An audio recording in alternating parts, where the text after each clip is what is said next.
Chapter 54.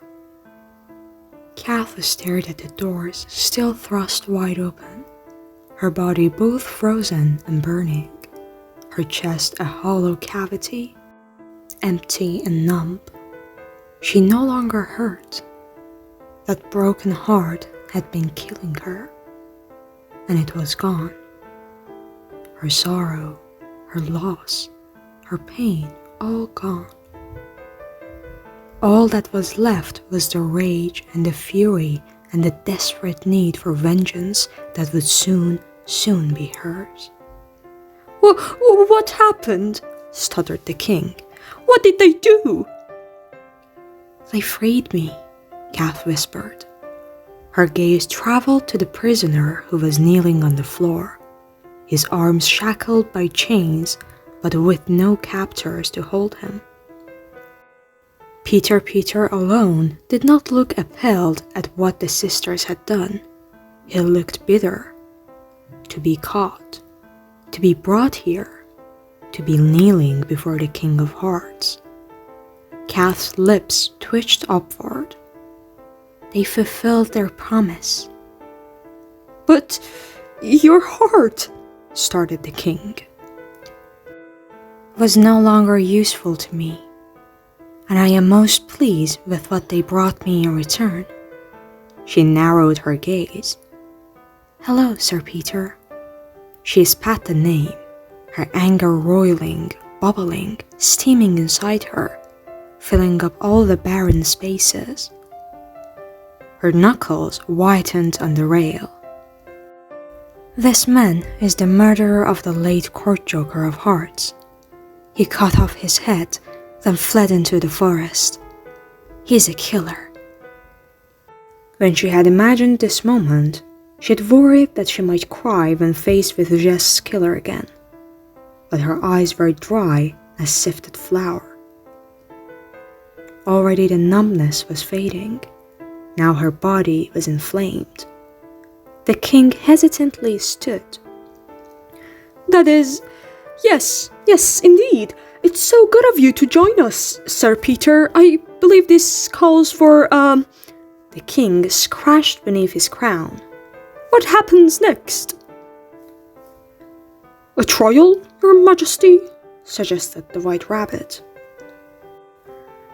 Yes, a trial. Excellent fun. Good distraction. Yes. Jury, assemble yourselves. Write down the Queen's accusations. The jury rustled and pulled out slate tabs onto which they began to scribble notes with white chalk. Peter stayed on his knees, but his head was lifted, his gaze piercing Catherine. She stared back, unafraid for once. She was filled with the anticipation of seeing his blood spilled across the courtroom floor. The jury would like to call a witness, Your Majesty. The king clapped his hands. Oh yes, jolly good. Who shall we call? We would like to call the court joker to the stand. Kath growled. Whispers and glances passed through the crowd. Everyone seemed to be waiting for Jess to appear on a silver hoop from the ceiling. He is dead, she said through her gritted teeth. She had to fend off a fantasy of having every imbecile in this courtroom beheaded. Oh yes, that would be so, wouldn't it? The badger muttered, punctuating the realization with nervous laughter. I am your witness, Kath said. I was there, and I have already told you what happened. He is a murderer, and he deserves to be punished. Everyone tittered, uncomfortable that their new queen was intruding on the court's traditions. Perhaps, said the rabbit, if there are no other witnesses present, the jury might consider a verdict. A wave of glee sparkled over the jury box, and Catherine heard mutterings of guilty and innocent and in need of a bath when Peter cleared his throat. I got something I'd like to say. Though his voice was hoarse, it roared through Catherine like a tidal wave. White spots flecked in her vision. She wanted to silence him forever. The king, ignorant of how Kath's blood was boiling, pounded his gavel. "The murderer! The defendant wishes to speak." 2 guards came forward and grabbed Peter by the elbows, holding him to his feet. The chains the sisters had abandoned clinked across the floor. Raven hopped along the rail, putting himself in Kath's field of vision. It was like having a confidant at her side, someone else who had been there that night, who knew. He alone had not flinched when the sisters had taken Kath's heart.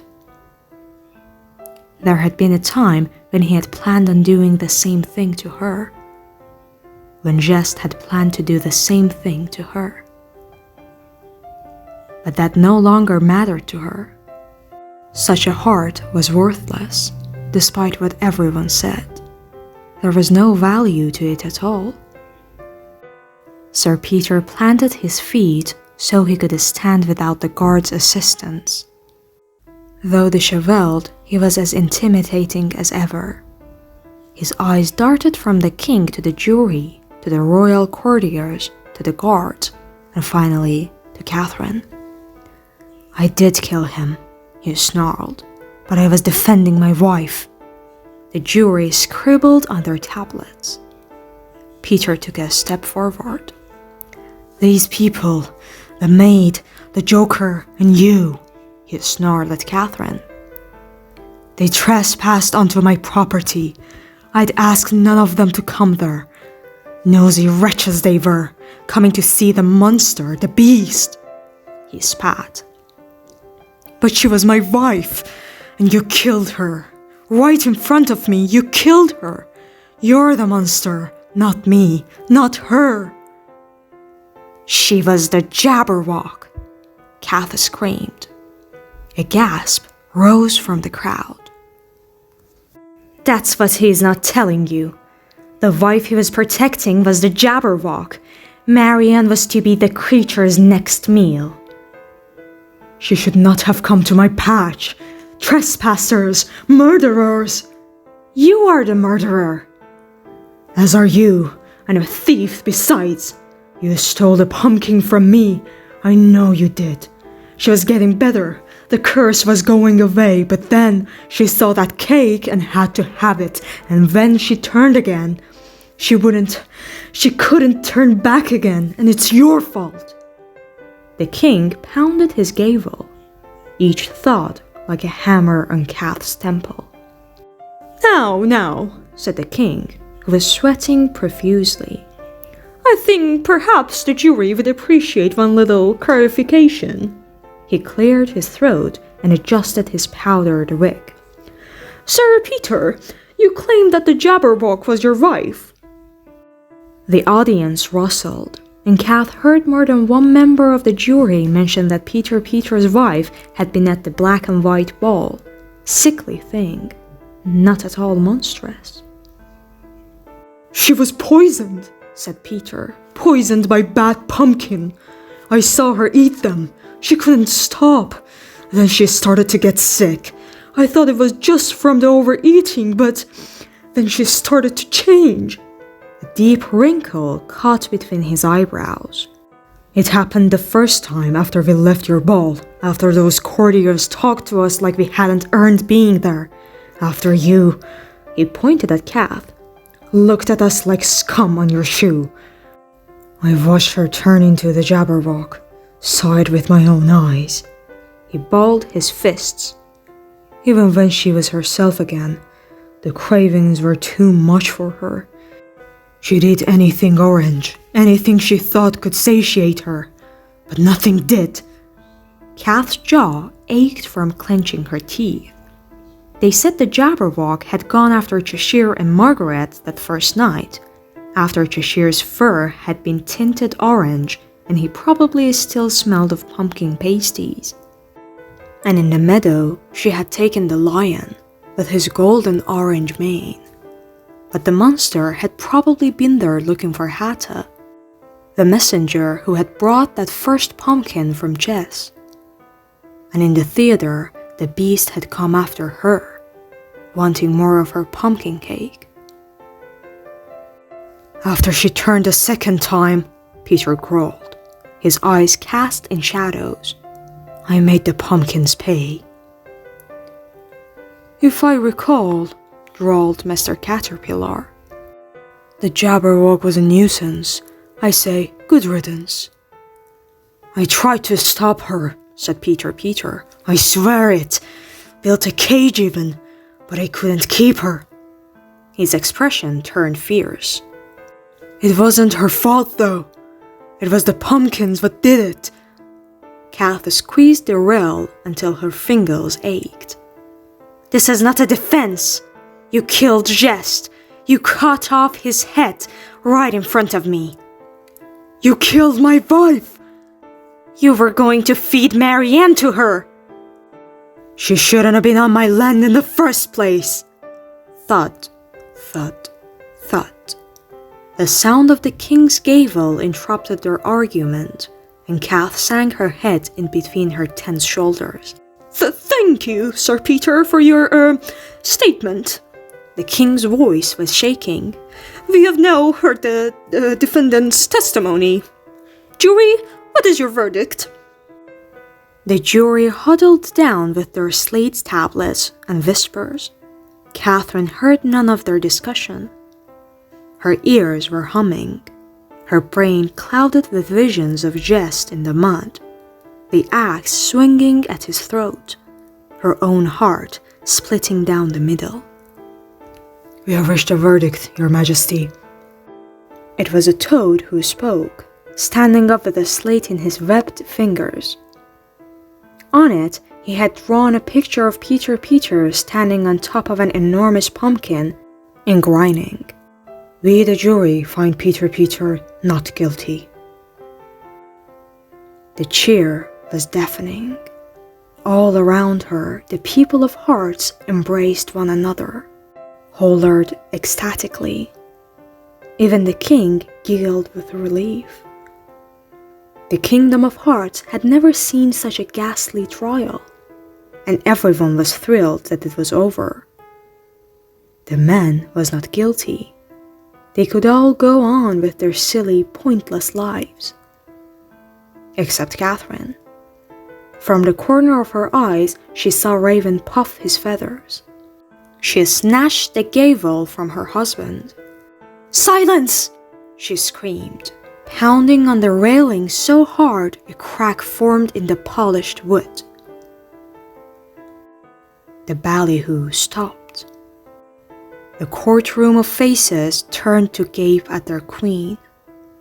Her reddened face, her livid eyes. A turtle ducked into his shell. An opossum rolled into a ball.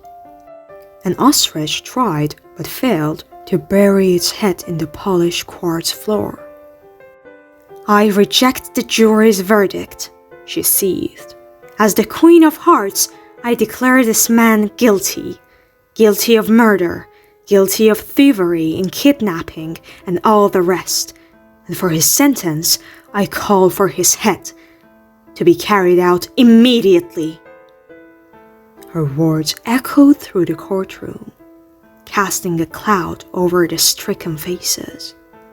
No one dared to breathe. Catherine had eyes only for Sir Peter, whose face was furious beneath the streaks of dirt, whose teeth were bared. The numbness began to settle over her again. You deserve no mercy, she said. Peter spat again. I want nothing from you. But darling, said the king, soft, patient, terrified. His fingers brushed against her arm, but she ripped it away. We have never, in Hearts, we don't, why, sweetness, we don't even have an executioner. The corner of her mouth twitched. Her gaze shifted to Raven. Yes, we do. Raven lifted his head. "You were the White Queen's executioner," she said, "and now you will be mine. Serve me dutifully, and we shall both have our vengeance." He remained silent for a long while, still as a statue. Then he spread his wings and stepped off the rail. Like an ink splatter on stone, he transformed into the hooded figure. His face cast in shadow, his gloved hands gripping the handle of the glinting axe. Now, in the light of the courtroom, Kath could see that his hooded cloak was made from raven feathers. The guards drew back, leaving Peter alone in the center of the room. Though he held fast to his defiance, Kath could see him beginning to shake. Raven's shadow lengthened across the floor, dwarfing the murderer. He hefted the axe onto his shoulder. "For the murder of Geste, the court joker of hearts, I sentence this man to death." She spoke without feeling, unburdened by love or dreams or the pain of a broken heart. It was a new day in hearts, and she was the queen. "Off with his head,"